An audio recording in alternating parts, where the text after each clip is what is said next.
Hello and welcome back students. I hope that you all are doing good and studying at home. So students, in the previous lecture we have studied about the structure of cell membrane. हमने cell membrane का structure study किया था, उसका chemical composition देखा था. It contains carbohydrate, proteins and lipids. Carbohydrate but small amount में होते हैं. अब इनके arrangement के लिए बच्चों हमने different models के बारे में study किया था, like unit membrane model, the sandwich model and the fluid mosaic model. इसमें से well accepted model कौन सा है? Fluid mosaic model, which was given by Singer and Nicholson. आज इस lecture में बच्चों हम इसकी कुछ properties के बारे में study करेंगे, क्या-क्या properties plasma membrane में मिलती है. साथ में हम पढ़ेंगे transport across plasma membrane. So students, fluid mosaic model Singer and Nicholson ने दिया है और according to this model, phospholipid bilayer provide fluidity to the plasma membrane and proteins are arranged in mosaic pattern in the phospholipid bilayer.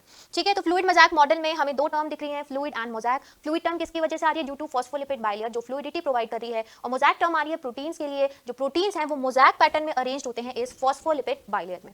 ठीक है, तो हम इसका structure already देख चुके हैं. एक बार वापस से कुछ इंपॉर्टेंट पॉइंट्स देख लेते हैं ताकि हम प्लाज्मा मेम्ब्रेन की प्रॉपर्टीज को स्टडी कर सकें. आप देखिए यहाँ पे ये जो आपको बाइलेयर दिख रही है, this is the phospholipid bilayer, और इस लेयर में जो हेड है, इन फॉस्फोलिपिड्स के जो हेड है वो आउटर सरफेसेस पे होते हैं. ये कैसे होते हैं? हाइड्रोफिलिक. हेड कैसा है? हाइड्रोफिलिक है. और जो टेल होती है बच्चों वो कैसी होती है? हाइड्रोफोबिक होती है. This is hydrophobic.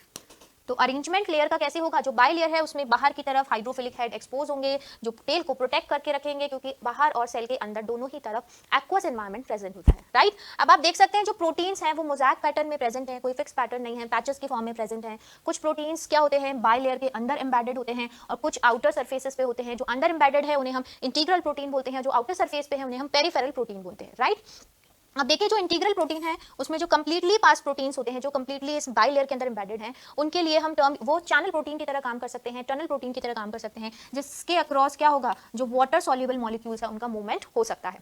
ठीक है, कार्बोहाइड्रेट्स प्रेजेंट होते हैं आउटर सरफेस पे. देखिए यहाँ पे इस साइड पे क्या प्रेजेंट है? साइटोप्लाज्म.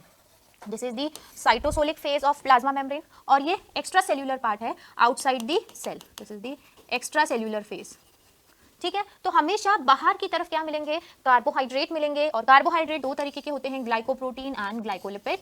ग्लाइकोप्रोटीन ऐसे कार्बोहाइड्रेट हैं जो किसी प्रोटीन मॉलिक्यूल्स के साथ अटैच होते हैं, और ग्लाइकोलिपिड ऐसे कार्बोहाइड्रेट जो किसी लिपिड मॉलिक्यूल के साथ अटैच होंगे. ठीक है, और इनका काम क्या होता है? सेल रिकॉग्निशन, सेल के आइडेंटिफिकेशन में हेल्प करते हैं ये ग्लाइकोप्रोटीन एंड ग्लाइकोलिपिड. तो इसलिए कहाँ मिलते हैं? हमेशा बाहर की तरफ मिलेंगे कार्बोहाइड्रेट्स. ठीक है, ये चीज प्रोटीन, लिपिड एंड कार्बोहाइड्रेट तीनों मिलकर प्लाज्मा मेम्ब्रेन बना रहे हैं. कार्बोहाइड्रेट स्मॉल अमाउंट में प्रेजेंट होते हैं, और अरेंजमेंट के लिए जो वेल एक्सेप्टेड मॉडल है वो है फ्लूइड मोज़ैक मॉडल. राइट, अब देखिए इसके बाद हम बात करते हैं प्रॉपर्टीज ऑफ प्लाज्मा मेम्ब्रेन की. क्या क्या प्रॉपर्टीज मिलती हैं प्लाज्मा मेम्ब्रेन में? सबसे पहले देखिए, the quasi fluid nature of lipid enable lateral movement of protein with in the overall bilayer. सबसे पहली टर्म आपको यहाँ पे दिख रही है क्वाजी फ्लूइड नेचर. इस टर्म का मतलब क्या होता है? देखिए, जो क्वाजी फ्लूइड है इसका मतलब है ना तो ये सॉलिड है ना ही ये लिक्विड है. हमने पढ़ा था जो फॉस्फोलिपिड है उनमें सैचुरेटेड फैटी एसिड भी होते हैं जो कि रूम टेम्परेचर पे सॉलिड होते हैं, और अनसैचुरेटेड भी होते हैं जो कि रूम टेम्परेचर पे लिक्विड है. तो दोनों ही टाइप की प्रॉपर्टीज मिल रही हैं प्लाज्मा मेम्ब्रेन में, इसलिए क्या है इसका नेचर? क्वाजी फ्लूइड नेचर है. ठीक है, अनसैचुरेटेड फैटी एसिड ज्यादा है तो वो उसे फ्लूइडिटी प्रोवाइड करेंगे, और कोलेस्ट्रॉल का काम क्या होता है? रिजिडिटी प्रोवाइड करना, ताकि वो स्टेबिलिटी प्रोवाइड कर सके. वो रिजिड है तो वो स्टेबिलिटी प्रोवाइड करते हैं प्लाज्मा मेम्ब्रेन को. Now this quasi fluid nature of lipid enable lateral movement of protein with in the overall bilayer. अब देखिए आपको ये बाई लेयर दिख रही है फॉस्फोलिपिड की. अब यहाँ पे प्रोटीन भी प्रेजेंट है, लिपिड्स भी प्रेजेंट है, यहाँ पे आपको दोनों ही चीजें दिख रही हैं. तो यहाँ पे जो फॉस्फोलिपिड बाई लेयर है उसके क्वाजी फ्लूइड नेचर की वजह से जो प्रोटीन है उनका लेटरल मूवमेंट हो सकता है. लेटरल मतलब इस तरीके से साइड्स में. सिर्फ प्रोटीन का ही नहीं, जो ये लिपिड मॉलिक्यूल्स हैं, जो फॉस्फोलिपिड्स हैं, इनका भी क्या हो सकता है? लेटरल मूवमेंट हो सकता है इस फॉस्फोलिपिड बाई लेयर में. Right, even flip flop movement भी मिलता है लिपिड मॉलिक्यूल्स का. तो यहाँ पे आप दो मोनोलेयर है. लिपिड बाइलेयर में आपको दो लिपिड की लेयर दिख रही है, हम मोनोलेयर बोल सकते हैं. ये जो लिपिड मॉलिक्यूल्स हैं वो एक मोनोलेयर से दूसरी मोनोलेयर में भी मूव कर सकते हैं. तो इस टाइप के मूवमेंट के लिए हम फ्लिप फ्लॉप मूवमेंट बोलते हैं. और ये जो साइड में मूवमेंट हो रहा है this is the lateral movement. Right, तो ये चीज समझ में आ गई. क्वाजी फ्लूइड नेचर होता है लिपिड का which enables the lateral movement of protein with in the overall bilayer. This ability to move with in the membrane is measured as its fluidity. हमने बोला ना कि भाई मेम्ब्रेन फ्लूइड है, तो इस फ्लूइडिटी की वजह से क्या हो रहा है? जो प्रोटीन्स है उनका लेटरल मूवमेंट पॉसिबल है. तो ये फ्लूइडिटी को शो कर रहा है अगर यहाँ पे लेटरल मूवमेंट हो रहा है तो. ठीक है, साथ में फ्लिप फ्लॉप मूवमेंट भी पॉसिबल है लिपिड मॉलिक्यूल्स का. एक मोनोलेयर से वो दूसरी मोनोलेयर में भी मूव कर सकते हैं. राइट, अब देखिए the fluid nature of membrane is also important in various functions like cell growth, formation of intercellular junction, endocytosis, cell division. अब ये जो मेम्ब्रेन है इसका जो फ्लूइड नेचर है ये बहुत सारे फंक्शंस में हेल्प करता है. ठीक है, जैसे कि सेल की ग्रोथ हो गई, या फिर सेल दो सेल्स के बीच में जो जंक्शंस फॉर्म होते हैं उसमें हेल्प करता है ये फ्लूइड नेचर. एंडोसाइटोसिस, या फिर सेल डिवीजन। तो ये चीज बहुत ही इंपॉर्टेंट है, ये जो स्टेटमेंट है वो बहुत ही इंपॉर्टेंट है। अब देखिए कैसे हेल्प करेगा सेल ग्रोथ की अगर हम बात करें, सपोज ये सेल है, अब सेल की ग्रोथ हो रही है, साइज इंक्रीज हो रहा है, तो अगर प्लाज्मा मेम्ब्रेन फ्लेक्सिबल नहीं होती तो सेल का ये जो साइज है वो इस तरीके से इंक्रीज नहीं हो पाता। तो प्लाज्मा मेम्ब्रेन की फ्लेक्सिबिलिटी सेल को ग्रो करने में हेल्प कर रही है, राइट। इसके अलावा देखिए सेल डिवीजन की अगर हम बात करें, सेल डिवीजन मतलब सेल का डिवाइड होकर न्यू सेल्स फॉर्म करना, ठीक है। तो अब उसमें क्या होता है, जैसे अगर हम एनिमल सेल की बात करें तो जब सेल डिवाइड होती है बच्चों तो क्या होता है, सबसे पहले न्यूक्लियस डिवाइड होता है, फिर साइटोप्लाज्म का डिवीजन होता है। तो एनिमल सेल्स के केस में क्या होता है कि जो सेल मेम्ब्रेन है वो इस तरीके से अंदर की तरफ कॉन्स्ट्रिक्ट होती है, ठीक है। सेल मेम्ब्रेन इस तरीके से अंदर की तरफ कॉन्स्ट्रिक्ट हो जाती है और फिर धीरे धीरे ये कॉन्स्ट्रिक्शन सेंटर की तरफ बढ़ता है और जो सेल है वो डिवाइड हो जाती है इनटू 2 डॉटर सेल, ठीक है। इस तरीके से सेल मेम्ब्रेन में कॉन्स्ट्रिक्शन हो रहा है और क्या बन रही है, फरो बन रही है, जिसकी हेल्प से क्या होगा, सेल डिवाइड होगी। तो ये जो डिवीजन का प्रोसेस है इसमें भी फ्लेक्सिबिलिटी हेल्प कर रही है। साइटोप्लाज्म को डिवाइड करने के लिए in case of animal cell इस मेम्ब्रेन का फ्लेक्सिबल होना जरूरी है। अगर सेल मेम्ब्रेन फ्लेक्सिबल नहीं होती तो ये जो फरो आपको ये दिख रहा है, अगर मेम्ब्रेन रिजिड होती तो ये जो फरो का फॉर्मेशन है ये नहीं हो पाता। तो सेल मेम्ब्रेन की फ्लूइडिटी, फ्लेक्सिबिलिटी फरो फॉर्मेशन में या फिर आप कह सकते हैं सेल डिवीजन में भी हेल्प करती है, राइट। देखिए इस तरीके से क्या होगा, फरो बनी, ये फरो धीरे धीरे क्या होती जाएगी, डीप होती जाएगी, सेंटर की तरफ बढ़ती जाएगी और फाइनली क्या होगा, डॉटर सेल्स का फॉर्मेशन हो जाएगा। तो एनिमल्स में साइटोप्लाज्म के डिवीजन में ये मेथड यूज में आता है जिसे हम बोलते हैं फरो फॉर्मेशन या सेल फरो मेथड, जिसकी हेल्प से क्या होता है, साइटोप्लाज्म का डिवीजन होता है। डिटेलिंग हम सेल डिवीजन के टाइम पे करेंगे, अभी आपको ये समझना जरूरी है कि किस तरीके से मेम्ब्रेन की फ्लूइडिटी सेल डिवीजन में हेल्प कर रही है। मेम्ब्रेन फ्लेक्सिबल है, इसी वजह से क्या हो रहा है, ये फरो बन रही है, धीरे धीरे फरो डीप होती जाएगी, सेंटर की तरफ मूव करेगी और फाइनली क्या होगा, 2 डॉटर सेल का फॉर्मेशन हो जाएगा, करेक्ट। अब देखिए नेक्स्ट बात करते हैं हम यहाँ पे एंडोसाइटोसिस की, ठीक है। अब एंडोसाइटोसिस में क्या होता है, कोई भी जो बल्क में मटेरियल है वो सेल के अंदर एंटर कर रहा है, ठीक है। अब देखिए इस तरीके से जो सेल मेम्ब्रेन है वो इन्वेजिनेट हो रही है, ठीक है। जैसे ये सेल मेम्ब्रेन है, अब ये बाहर मटेरियल है, ये सेल के अंदर जाना है, बल्क में मटेरियल है, तो सेल क्या करेगी, ऐसे अंदर की तरफ इन्वेजिनेट होगी। अब ये इन्वेजिनेशन कब पॉसिबल है, ये तभी पॉसिबल है जब सेल का नेचर कैसा हो, फ्लेक्सिबल हो, फ्लूइडिटी सेल मेम्ब्रेन के अंदर हो, तभी ये सेल मेम्ब्रेन इन्वेजिनेट हो सकती है, ठीक है। सेल मेम्ब्रेन कैसी होनी चाहिए, फ्लेक्सिबल होनी चाहिए, तभी वो इन्वेजिनेट कर पाएगी। तो यहाँ पे मेम्ब्रेन इस तरीके से इन्वेजिनेट हुई और धीरे धीरे क्या होगा, इस तरीके से एक वेसिकल फॉर्म हो जाएगा और सारा मटेरियल सेल के अंदर आ जाएगा। तो इस प्रोसेस को हम क्या बोलते हैं, एंडोसाइटोसिस, और ये तभी पॉसिबल है जब मेम्ब्रेन कैसी हो, फ्लेक्सिबल हो, राइट। नेक्स्ट आप बात करते हैं सिक्रीशन की। एंडोसाइटोसिस में तो क्या हो रहा है, मटेरियल सेल के अंदर आ रहा है, जबकि सिक्रीशन में क्या होता है, उल्टा होता है, सेल के बाहर जाता है। इस तरीके से देखिए वेसिकल फ्यूज हो गया और फिर ये मेम्ब्रेन से जो मटेरियल है वो बाहर चला गया। तो ये भी फ्लेक्सिबिलिटी के केस में ही पॉसिबल है। तो ये सभी सिग्निफिकेंस है सेल मेम्ब्रेन की फ्लूइडिटी के, राइट। अब देखिए इसके बाद हम पढ़ेंगे ट्रांसपोर्ट अक्रॉस प्लाज्मा मेम्ब्रेन। हमने बोला था जो मेम्ब्रेन है वो सेलेक्टिवली परमिएबल है, इसके अक्रॉस कुछ स्पेसिफिक मॉलिक्यूल्स का मूवमेंट होता है। अब ये जो ट्रांसपोर्ट हो रहा है मॉलिक्यूल्स का अक्रॉस दी प्लाज्मा मेम्ब्रेन, ये ट्रांसपोर्ट बच्चों 2 तरीके का हो सकता है, passive transport and active transport. देखिए सबसे पहले पैसिव ट्रांसपोर्ट की बात करते हैं। It is the movement of molecules from a higher concentration to lower concentration without any energy. जब मॉलिक्यूल्स हाई कंसंट्रेशन वाले रीजन से लो कंसंट्रेशन वाले रीजन की तरफ मूव करते हैं तो उसे हम पैसिव ट्रांसपोर्ट बोलते हैं, पैसिवली मूव कर रहे हैं, यहाँ पे एनर्जी की रिक्वायरमेंट नहीं होती है, ठीक है। अपने आप हाई कंसंट्रेशन वाले रीजन से लो वाले रीजन में वो इजीली खुद से मूव कर जाएंगे जब तक कि दोनों तरफ बैलेंस क्रिएट ना हो जाए। तो ये हमारे मतलब नेचर है ये एक, कि दोनों तरफ क्या होना चाहिए, बैलेंस होना चाहिए, सिस्टम का नेचर होता है ये। तो अपने आप क्या होंगे, मॉलिक्यूल्स खुद से मूव कर रहे हैं हाई कंसंट्रेशन से लो कंसंट्रेशन वाले रीजन की तरफ, ताकि दोनों तरफ बैलेंस क्रिएट हो जाए। आपको कोई एनर्जी नहीं लगानी पड़ रही, मॉलिक्यूल्स को फोर्स नहीं करना पड़ रहा मूवमेंट के लिए। तो ऐसे मूवमेंट को हम पैसिव ट्रांसपोर्ट बोलते हैं। लाइक फॉर एग्जाम्पल, जैसे अगर आपने कोई परफ्यूम लगाया है तो आप थोड़ी देर में देखेंगे कि उसकी जो खुशबू है वो पूरे रूम में स्प्रेड हो जाती है, ठीक है। आपके आसपास जो एरिया है वहां स्प्रेड हो जाती है, क्योंकि आपने अगर परफ्यूम लगाया है तो आपके आसपास क्या है, परफ्यूम के मॉलिक्यूल ज्यादा है बाकी एरिया के कंपैरिजन में। तो धीरे धीरे क्या होगा, ये जो मॉलिक्यूल्स हैं वो मूव करके पूरे रूम में क्या हो जाएंगे, स्प्रेड हो जाएंगे, ठीक है। तो हाई से लो कंसंट्रेशन की तरफ मॉलिक्यूल्स का मूवमेंट हो रहा है और ऐसे ट्रांसपोर्ट को हम पैसिव ट्रांसपोर्ट बोलते हैं और मॉलिक्यूल्स को एनर्जी की रिक्वायरमेंट नहीं होती है, राइट। अब बात करते हैं एक्टिव ट्रांसपोर्ट की। अब इसके नाम से आपको पता चल रहा है एक्टिव है ये ट्रांसपोर्ट, इसमें एनर्जी इन्वॉल्व होगी, ठीक है। Movement of molecules from lower concentration to high concentration with the help of energy in the form of ATP. अब जो मॉलिक्यूल्स है वो लो कंसंट्रेशन वाले रीजन से कहां जा रहे हैं, हाई कंसंट्रेशन वाले रीजन की तरफ। अब देखिए मैंने आपको बताया था किसी भी सिस्टम का ही नेचर होता है कि हर तरफ क्या हो, बैलेंस हो। बट अब क्या है, एक एरिया में मॉलिक्यूल्स कम है, दूसरे में क्या है, बहुत ही ज्यादा है। पर आप क्या कर रहे हो, मॉलिक्यूल्स को भेज रहे हो लो से हाई की तरफ, वो नहीं जाना चाहता, ठीक है। मूवमेंट नेचुरली क्या होता है, हाई टू लो होता है ताकि बैलेंस क्रिएट हो। बट यहाँ पे मॉलिक्यूल्स कम है, यहाँ ज्यादा है, ये जाना नहीं चाहता है, आपको जबरदस्ती भेजना है। तो हमें क्या देना पड़ेगा, एनर्जी का इनपुट देना पड़ेगा, एनर्जी की हेल्प लेनी पड़ेगी। और सेल में एनर्जी किस फॉर्म में यूज होती है, in the form of ATP, adenosine triphosphate. This is the energy currency of cell, ठीक है। जब भी सेल को एनर्जी की रिक्वायरमेंट होती है, सेल क्या स्पेंड करती है, एटीपी को स्पेंड करेगी, सेल की एनर्जी करेंसी है, ठीक है। अब देखिए यहाँ पे इस पिक्चर में आप देख सकते हैं कि इस ब्लॉक को हमें इस स्लोप से नीचे फेंकना है। तो क्या होगा, मैंने धक्का दिया, वो इजीली अपने आप नीचे चला गया। कितना इजी है, मुझे कुछ ज्यादा एफर्ट नहीं करने पड़े। बट अगर इस ब्लॉक को मुझे नीचे से ऊपर लाना है तो कितनी मेहनत करनी पड़ रही है, कितनी सारी एनर्जी लगानी पड़ रही है। तो इसी को आप कॉन्सेंट्रेशन से कंपेयर कर सकते हैं। This is the high concentration region, ठीक है, ये हाई कॉन्सेंट्रेशन वाले रीजन को रिप्रेजेंट कर रहा है, ये लो को। तो जो मॉलिक्यूल्स हाई टू लो जाते हैं तो वो अपने आप मूव कर रहे हैं, वहाँ एनर्जी की रिक्वायरमेंट नहीं है। बट अगर आपको मॉलिक्यूल्स को लो वाले रीजन से, लो कॉन्सेंट्रेशन वाले रीजन से हाई कॉन्सेंट्रेशन वाले रीजन पे लेके जाना है तो उसके लिए एनर्जी की रिक्वायरमेंट होती है, एटीपी की रिक्वायरमेंट होती है, राइट। तो ये कॉन्सेंट्रेशन ग्रेडियंट को रिप्रेजेंट कर रहा है, जो डिफरेंस है कॉन्सेंट्रेशन का उसको रिप्रेजेंट कर रहा है। पैसिव के केस में along the concentration gradient molecules move करते हैं, हाई टू लो जाते हैं, जबकि एक्टिव ट्रांसपोर्ट के केस में जो मॉलिक्यूल्स का मूवमेंट है वो अगेंस्ट द कॉन्सेंट्रेशन ग्रेडियंट हो रहा है, इसलिए एनर्जी देनी पड़ती है एटीपी की फॉर्म में। आप देखिए यहाँ पे ये पैसिव ट्रांसपोर्ट को शो कर रहा है, यहाँ बहुत सारे मॉलिक्यूल्स हैं, यहाँ मॉलिक्यूल्स कम है, तो ये मॉलिक्यूल्स का मूवमेंट होता रहेगा जब तक कि दोनों तरफ बैलेंस क्रिएट ना हो जाए, ठीक है। जबकि एक्टिव ट्रांसपोर्ट के केस में आपको लो से हाई भेजना है मॉलिक्यूल को, तो आपको क्या देनी पड़ेगी, एनर्जी देनी पड़ेगी in the form of ATP. तो बेसिकली टू डिफरेंट टाइप के ट्रांसपोर्ट हो गए across the plasma membrane. Passive transport from high to low concentration molecule move कर रहे हैं along the concentration gradient, energy required नहीं है।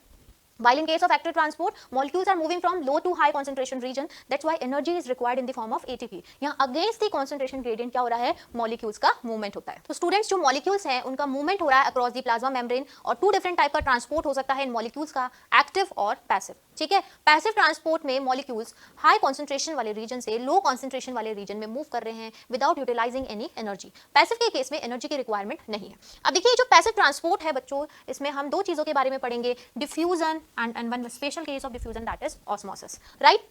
डिफ्यूजन में हम पढ़ेंगे simple diffusion and facilitated diffusion, while osmosis दो टाइप का हो सकता है, एंडोऑस्मोसिस एंड एक्सोऑस्मोसिस। तो सबसे पहले हम बात करते हैं डिफ्यूजन की।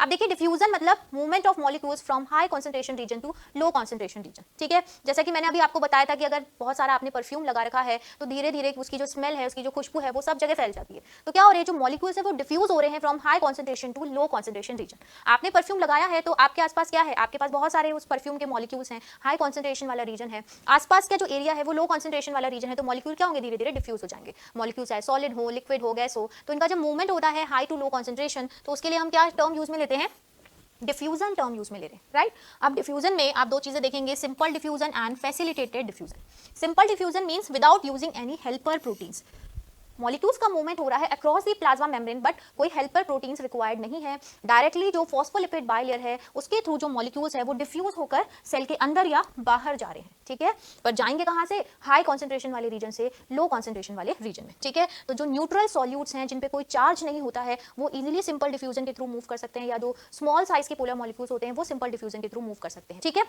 इसके अलावा ऑक्सीजन है, CO2 है, ये सभी क्या है, स्मॉल साइज के मॉलिक्यूल्स हैं जो इस फॉस्फोलिपिड बाइलेयर के थ्रू मूव करके जा सकते हैं। जैसे कि आप सभी को पता है जो सेल है, सेल में रेस्पिरेशन का प्रोसेस होता है, फूड का ब्रेकडाउन होता है और ऑक्सीजन रिक्वायर है अगर फूड के ब्रेकडाउन के लिए, तो ऑक्सीजन इस मेम्ब्रेन से डिफ्यूज होकर आ रही है इनसाइड दी सेल, ठीक है।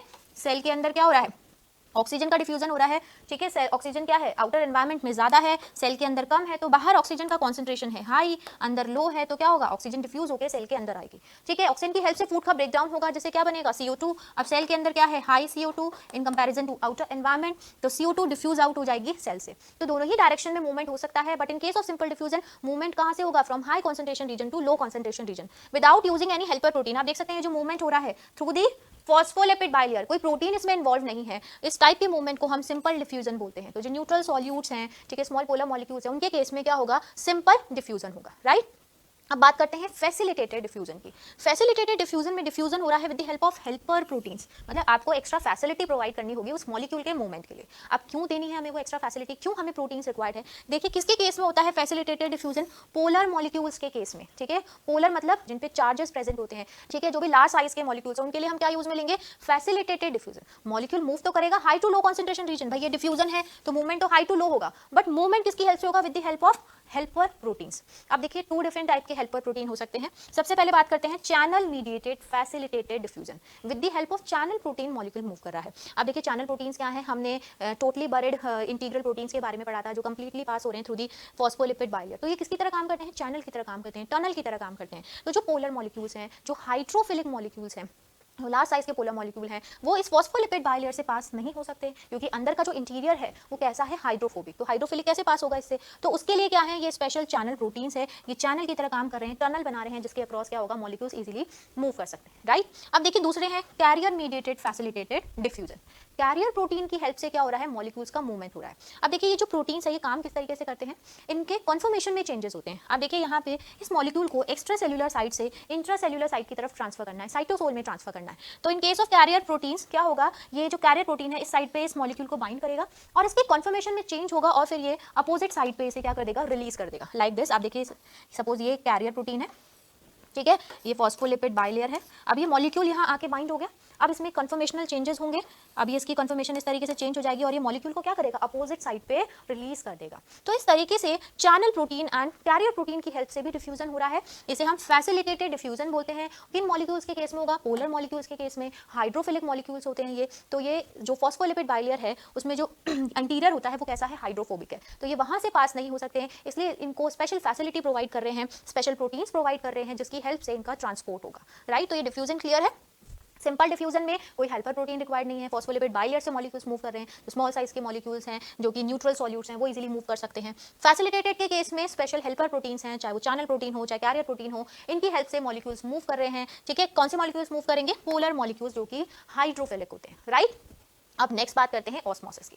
अब देखिए ऑस्मोसिस और डिफ्यूजन में क्या डिफरेंस होता है। ऑस्मोसिस में हम लिक्विड की बात कर रहे हैं, हम वाटर के मूवमेंट की बात कर रहे हैं from high to low concentration region across a semi permeable barrier, ठीक है। वाटर मूव करता है अपनी हाई कॉन्सेंट्रेशन वाले रीजन से लो कॉन्सेंट्रेशन वाले रीजन पे। इट मींस जहां पे वाटर ज्यादा है वहां से वो कम की तरफ मूव करेगा और मूवमेंट होगा across a semi permeable barrier. अब देखिए यहाँ पे एक सेमी परमेबल बैरियर दिख रहा है, अब इसके दोनों तरफ जो आपको सॉल्यूशन दिख रहे हैं, यहाँ पे वाटर का अमाउंट क्या है, ज्यादा है, वाटर क्या है, ज्यादा है। किस टाइप का सॉल्यूशन है ये, एक टाइप का बोल सकते हो हाइपोटोनिक सॉल्यूशन है, इसमें सॉल्यूट क्या है, वो कम है।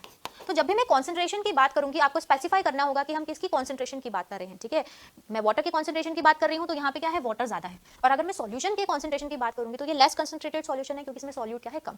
तो आपको स्पेसिफाई करना जरूरी है। तो वाटर का मूवमेंट होता है in case of osmosis from the high concentration of water to the region of low concentration of water. तो यहाँ पे आप देख सकते हैं इस वाले रीजन में वाटर क्या है, कम है, और सॉल्यूट क्या है, बहुत ज्यादा है, बहुत ज्यादा कॉन्सेंट्रेटेड सॉल्यूशन है ये, ठीक है। तो अब यहाँ पे जो वाटर है वो मूव करेगा high concentration of water to low concentration of water across a semi permeable barrier. तो ये बैरियर का होना बहुत ज्यादा जरूरी है फॉर ऑस्मोसिस। आप देख सकते हैं किस तरीके से वाटर का मूवमेंट हो रहा है, ठीक है। तो इसे हम ऑस्मोसिस बोल रहे हैं। अब दो तरीके का हो सकता है ये, एंडो एंड एक्सो ऑस्मोसिस। तो आपने इसके बारे में पढ़ा है आपकी फाउंडेशन क्लासेस के अंदर। एंडो ऑस्मोसिस में क्या होता है, जब पानी सेल के अंदर जाता है, जब सेल स्वेल हो रही है तो उसे एंडो ऑस्मोसिस बोलते हैं। किस टाइप के सॉल्यूशन में एंडो ऑस्मोसिस होगा, इन केस ऑफ हाइपोटोनिक सॉल्यूशन। अगर सेल को हाइपोटोनिक सॉल्यूशन में डाल दें, ऐसा सॉल्यूशन जिसमें बहुत सारा पानी है और सॉल्यूट कम है, तो सेल के अंदर क्या जाएगा, पानी चला जाएगा, एंडोऑस्मोसिस होगा, सेल स्वेल हो जाएगी, ठीक है। प्लांट सेल के केस में हम टर्जिड टर्म यूज में लेते हैं, और अगर बहुत ज्यादा एंडोऑस्मोसिस हो गया तो एनिमल सेल तो बर्स्ट हो जाएगी क्योंकि सेल वॉल एब्सेंट होता है। दिस इज एक्सोऑस्मोसिस, सेल के बाहर जब पानी निकलता है, सेल से बाहर आता है पानी, तो उसके लिए हम एक्सोऑस्मोसिस टर्म यूज में लेते हैं। एक्सोऑस्मोसिस किस टाइप के सॉल्यूशन में होगा बच्चों, हाइपरटोनिक। हाइपरटोनिक सॉल्यूशन क्या होता है, जिसमें सॉल्यूट ज्यादा है और वाटर कम है। तो सेल के बाहर क्या है, पानी कम है, सेल के अंदर पानी बहुत ज्यादा है, तो सेल से बाहर पानी निकल जाएगा, वाटर बाहर की तरफ मूव करेगा। So this is exosmosis. तो ऑस्मोसिस दो टाइप का हो सकता है, एंडो एंड एक्सो। एंडो जब सेल के अंदर पानी जाता है, और एक्सो जब सेल से पानी बाहर निकलता है, राइट। तो डिफ्यूजन एंड ऑस्मोसिस हमने देख लिया, ये पैसिव ट्रांसपोर्ट का पार्ट है, एनर्जी की रिक्वायरमेंट नहीं होती है यहाँ, और जो मॉलिक्यूल्स है उनका मूवमेंट हो रहा है from high concentration region to low concentration region, right. अब देखिए इसके बाद नेक्स्ट बात करते हैं एक्टिव ट्रांसपोर्ट की, जो बहुत ही एक्टिव है। इट मींस इसमें एनर्जी इन्वॉल्व होती है, और एनर्जी सेल में किस फॉर्म में इन्वॉल्व होगी, in the form of ATP, that is the energy currency of cell. A few ions or molecules are transported across the membrane against their concentration gradient। तो कुछ molecules का movement क्या हो रहा है, अगेंस्ट द concentration gradient हो रहा है। भाई अगर सेल को किसी मॉलिक्यूल की बहुत ज्यादा रिक्वायरमेंट है तो अगेंस्ट द concentration gradient भी हम मूव कर सकते हैं मॉलिक्यूल को। तो इस टाइप के मूवमेंट को हम क्या बोलेंगे, एक्टिव ट्रांसपोर्ट। हमें चाहिए कि भाई इसको बहुत ज्यादा कलेक्ट कर देना है सेल के अंदर, बहुत ज्यादा यहाँ पे इकट्ठा करना है, तो वो मॉलिक्यूल्स भी क्या होंगे, against the concentration gradient move कर सकते हैं, ठीक है। बट उसके लिए किसकी रिक्वायरमेंट होगी, एनर्जी की रिक्वायरमेंट होगी, right. Such a transport is an energy dependent process. अब देखिए इस टाइप का जो ट्रांसपोर्ट होता है वो एक एनर्जी डिपेंडेंट प्रोसेस है। इस ट्रांसपोर्ट में एनर्जी की रिक्वायरमेंट होती है, in which ATP is utilized. यहाँ पे क्या होता है, एटीपी यूटिलाइज होती है and is called as active transport. Like for example sodium potassium pump. अब ये देखिए जो सोडियम पोटेशियम पंप है, ये पंप सोडियम एंड पोटेशियम को मूव करने के लिए क्या यूज में ले रहा है, एनर्जी यूज में ले रहा है, एटीपी यूज में ले रहा है, क्योंकि ये अगेंस्ट द कॉन्सेंट्रेशन ग्रेडियंट क्या कर रहा है, इन मॉलिक्यूल्स को पंप कर रहा है, मूव कर रहा है। आप इस पिक्चर में देखिए यहाँ पे मॉलिक्यूल्स मूव कर रहे हैं लो टू हाई कॉन्सेंट्रेशन। इस मॉलिक्यूल की कॉन्सेंट्रेशन यहाँ पे क्या है, लो है, और सेल के अंदर क्या है, हाई कॉन्सेंट्रेशन है, ठीक है। फिर भी मॉलिक्यूल का मूवमेंट हो रहा है low concentration to high concentration against the concentration gradient. तो इसलिए क्या प्रोवाइड करनी पड़ेगी, एनर्जी प्रोवाइड करनी पड़ेगी। और किस फॉर्म में एनर्जी प्रोवाइड करेंगे, इन दी फॉर्म ऑफ एटीपी। तो आप देख सकते हैं ये क्या है, कैरियर प्रोटीन है। तो ये कैरियर प्रोटीन क्या करेगा, इधर से बाइंड करेगा, कंफर्मेशन में चेंज होगा और दूसरी साइड पे उसे रिलीज कर देगा। तो कैरियर प्रोटीन की हेल्प से क्या हो रहे हैं, यहाँ पे मॉलिक्यूल्स मूव कर रहे हैं high to low concentration. So this is the active transport, जिसमें क्या रिक्वायर होती है, एनर्जी रिक्वायर्ड होती है in the form of ATP. Hello and welcome back students.